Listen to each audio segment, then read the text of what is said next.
جی بسم اللہ الرحمن الرحیم۔ ڈاکٹر علی رضا عباسی اور میں آج بات کر رہا ہوں محمد نواز شریف ایگریکلچر یونیورسٹی ملتان کے سب کیمپس جلال پور پیروالا سے، اور ہم جو بات کریں گے آج 2-3 اس میں ٹاپکس ہیں۔ نمبر 1 کہ یہ جو کیمپس ہے وہ جلال پور پیروالا اور اس کے جو نواحی علاقے ہیں اس میں یہ اپنا کیا کردار ادا کر رہا ہے۔ اس کے علاوہ جو ہماری اہم جو صورتحال اس وقت ملکی ہے یا خاص طور پہ جو ستلج کی بیٹ ہے جہاں پہ جو سیلاب کی صورتحال ہے اس پہ بات کریں گے۔ ساتھ ہی جو مختلف ایکٹیویٹیز یہاں پہ چل رہی ہیں ایگریکلچر کے حوالے سے، لائف اسٹاک کے حوالے سے، وہ اس کے اوپر بات کریں گے۔ اور سب سے پہلے میں آپ کو بتاؤں کہ محمد نواز شریف ایگریکلچر یونیورسٹی کا یہ جو جلال پور سب کیمپس ہے، یہ جلال پور پیروالا کے جو لوگ رہتے ہیں یا اس کے مضافات میں رہتے ہیں، اس کے علاوہ جن لوگوں کو کسی اور ادارے میں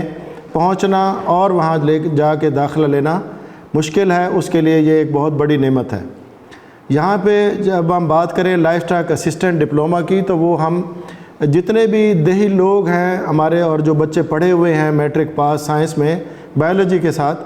ان کے لیے ایک بہت بڑی یہ ایک درس گاہ ہے۔ اور اس وقت الحمدللہ ہمارا یہ تیسرا سال ہے وہ ہم نے کمپلیٹ کیا ہے۔ پہلا بیچ ہمارا تقریباً 100 کے قریب بچوں نے یہاں پہ لائف اسٹاک اسسٹنٹ ڈپلومہ کا کورس کیا،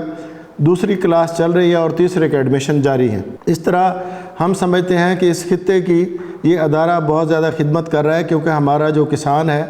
اس کی سب سے زیادہ جو ریلائنس ہے، میں سمجھتا ہوں کہ اگر ایگریکلچر وہ بندہ کر رہا ہے اس کے ایک حصہ، اہم حصہ جو ہے وہ لائف اسٹاک کا ہے۔ اور ہمارے جو جتنے بھی ملکی ہماری آمدن ہے اس کا 11% جو ہے ایگریکلچر ہے، اور ایگریکلچر کا 64% جو ہے وہ لائف اسٹاک پہ اوپر مبنی ہے۔ اور ہمارے یہ جو بچے یہاں اس درس گاہ سے لائف اسٹاک اسسٹنٹ ڈپلومہ کا کلاس کر کے جاتے ہیں، وہ جو چیزیں سیکھتے ہیں اس میں شامل ہے کہ وہ اپنے جانوروں کو اور اپنے گرد و نواح کے جانوروں کو، اپنے گاؤں اور بستی کے جانوروں کو، بلکہ اس علاقے میں جہاں تک ان کی اپروچ ہے وہاں تک کہ کسانوں کو اس بات سے ہمیشہ باور کراتے ہیں کہ بھائی ہمارے پاس کسی قسم کی جانوروں میں بیماری نہ آئے، جانوروں کو بہتر خوراک دے کے زیادہ پیداوار کیسے لی جا سکتی ہے۔ جانوروں سے 2 پیداوار لوگوں کو عام طور پہ پتہ ہے کہ ہم اس سے دودھ اور گوشت حاصل کرتے ہیں، لیکن اس کے علاوہ جو ہمارے جانوروں کا چمڑا ہے اس سے زر مبادلہ حاصل ہوتا ہے، اور جو دیگر جتنی بھی ہم یہ سمجھتے ہیں کہ اگر ایک جانور ذبح ہو تو اس کی صرف ذبح ہوتے وقت جو آواز نکلتی ہے وہی ضائع ہوتی ہے، ورنہ اس کا چمڑا، اس کی ہڈیاں، اس کا گوشت، اس کے اندر سے نکلنے والا فضلہ، ہر چیز کسی نہ کسی کام آ رہا ہوتا ہے۔ اور ہمارے یہ جو بچے ہیں وہ لوگوں کو یہ سمجھاتے ہیں کہ لائف اسٹاک سے کم و بیش جو ہے وہ 48 کے قریب انڈسٹریز ہیں وہ چل رہی ہیں، اور وہ لوگوں کو یہ بھی بتاتے ہیں کہ ہمارے جانوروں کو کن کن بیماریوں سے کس موسم میں کس طرح سے محفوظ رکھا جا سکتا ہے۔ یعنی گرمیوں میں کون سے متعدی امراض ہیں جس کو ہم ایک ویکسین کے ذریعے جانوروں کو بچا سکتے ہیں، پھر سردیوں کے شروع میں کون سی بیماریاں آ سکتی ہیں اس سے ویکسین کر کے بچا سکتے ہیں، طفیلی کرموں سے جانوروں کو کیسے بچا سکتے ہیں، اور پھر جو دیگر کیڑے مکوڑے ہیں جن سے ایک بیماری ایک جانور سے دوسرے میں پھیل سکتی ہے اس سے کیسے بچا سکتے ہیں۔ اور اس کے علاوہ وہ ہمارے ایک اور کام کرتے ہیں کہ جتنی ڈیزیز رپورٹنگ ہے، یعنی علاقے میں کوئی بیماری آ رہی ہے، آ سکتی ہے یا آ چکی ہے، اس کے بارے میں سروے کر کے وہ اپنی یونیورسٹی اور اداروں کو بتاتے ہیں۔ تو اس لیے ہمارے 100 کے قریب بچے جو ہیں ابھی یہاں سے فارغ التحصیل ہوئے ہیں لائف اسٹاک اسسٹنٹ ڈپلومہ کے، اور اسی طرح جو ہمارے شارٹ کورسز ایگریکلچر کے ہیں وہ بھی یہاں پہ چلتے رہتے ہیں۔ ہمارے پاس یہاں پہ BS زوالوجی بھی ہے، اس میں بھی بچیاں جو ہیں وہ بڑے ذوق شوق سے پڑھ رہے ہیں۔ اور آپ دیکھیں کہ اس تحصیل کے اندر اس یونیورسٹی کے اس کیمپس نے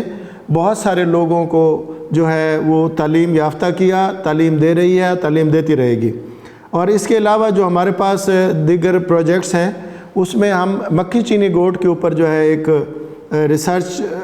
پروگرام چلا رہے ہیں۔ اس میں ہم دیکھتے ہیں کہ ہمارے جانور جو ہے وہ کن کن اجناس کو کھا کر کتنا جو ہے وہ سالانہ یا روزانہ یا ماہانہ کتنا وزن ان کا جو ہے نا وہ لے لیتے ہیں اس سے، یعنی وہ کتنا کھا کے کون سی چیز کھا کے کتنا وزن کر لیتے ہیں، اس کے اوپر بھی ہمارا ریسرچ پروجیکٹ چل رہا ہے۔ اور اس میں جو ہے ابھی پچھلے سال ہم نے اس کے ایک اکنامیکل ایکٹیویٹی بھی کی کہ ہم نے 1 سال کے لیے اپنے پاس کچھ جانوروں کو پالا، اور قیمت خرید اور قیمت فروخت جو ہے اس کا جب ہم نے میزان دیکھا تو بہت بہتر جو ہے نا وہ ہماری آمدن رہی۔ ہم چاہتے ہیں کہ اس طرح کا پروگرام کو ہم اور بھی آگے لے کے چلیں گے۔ اس کے علاوہ جو سروسز ہیں، میں ابھی سیلاب کی بات کروں تو ہمارے ابھی جلال پور کے ارد گرد ہم سمجھتے ہیں کہ وہ ستلج کا جو پانی ہے وہ اس کے بہاؤ کی وجہ سے سیلاب آ رہا ہے، تو یہ اس کے لیے لوگوں کو جو پیغام یہ ہے، اور اس کے اوپر لوگ عمل بھی کر رہے ہیں، انتظامیہ بھی اپنی پوری کوشش کر رہی ہے، اور یہاں جو پولیٹیکل فورسز ہیں وہ بھی یہی کر رہے ہیں کہ لوگوں کو سیلاب سے بچایا جا سکے۔ اور اس کا بہترین طریقہ یہ ہے کہ لوگ یہاں سے پہلے نقل مکانی کر جائیں تاکہ ان کا زیادہ نقصان نہ ہو۔ نقل مکانی کرتے وقت وہ اپنے جانوروں کو بھی یہاں سے لے جائیں تاکہ وہ پانی میں بہہ کے ان کا کوئی نقصان نہ ہو جائے۔ اور اس سے اہم چیز یہ ہے کہ لوگ اپنے جانوروں کو جب